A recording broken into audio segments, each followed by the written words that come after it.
देखिए, एक गांव में जन्म लेकर के और विश्व की राजनीति में ख्याति प्राप्त करने वाले रामविलास पासवान जी शुरू से कुशाग्र बुद्धि के थे। विद्यार्थी जीवन में ही जब वो डीएसपी में compete किए तो पिताजी ने उस समय 300 रुपया साइकिल के लिए भेजा था, तो बोले हम डीएसपी नहीं बनेंगे, चलिए चुनाव लड़ा जाए।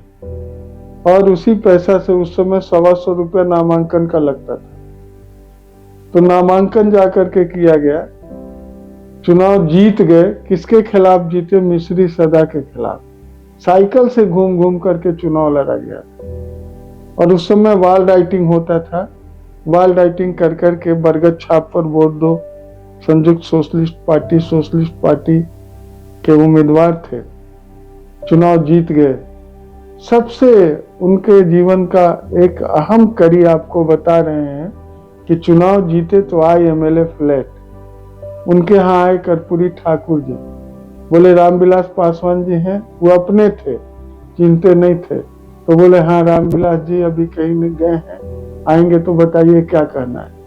तो कर्पूरी जी बोले कि 4 बजे से विधायक दल की बैठक है मेरे आवास पर, वो आएंगे तो बता दीजिएगा कि बैठक में आए। बैठक में गए और बैठक में जाने के बाद उनका नाम अभी हम लोगों के बीच अब नहीं है, राम अवधेश सिंह यादव थे, उन्होंने उनका नाम विधायक दल के नेता के लिए प्रपोज कर दिया और कर्पूरी ठाकुर जी का नाम प्रपोज था। नाम वापस लेने के लिए दबाव डाला गया, नाम वापस नहीं लिए। 7 वोट इनको आया, फिर भी पार्टी थी, चली। एक पहलू तो उनके जीवन का ये पहलू है जो देश के लोगों को संदेश देगा कि रामविलास पासवान बनिए, जीवन का उद्देश्य बड़ा रखिए, ये था।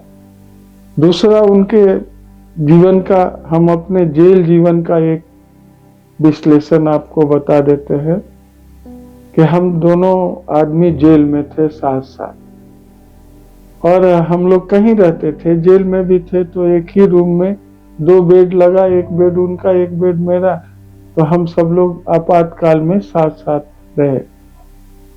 जेल जीवन में भी वो किसी चीज से समझौता नहीं। चौधरी ब्रह्म प्रकाश जी थे, जेल में पॉलिटिकल बंदियों का कमेटी था जिसके चौधरी ब्रह्म प्रकाश दिल्ली के मुख्यमंत्री हुआ करते थे, वो अध्यक्ष थे।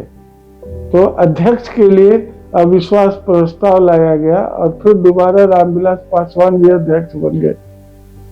और जेल में रह करके जो हम लोगों को सुविधाएं मिलती थी, तो उसमें जो था कि एम्बेसडर शू, जूता एम्बेसडर का मिले, उसके लिए उन्होंने अनशन कर दिया था। जेल जीवन सुधारो, कहीं रहे संघर्ष में रहे, हमेशा कहते रहे कि संघर्ष करो, संघर्ष करो, और हमेशा कहते थे कि जुल्म सहो मत, जुल्म करो मत, जुल्म सहने वाला जुल्म करने वाला से ज्यादा दोषी होता है। ये संदेश उनका हमेशा जाता था।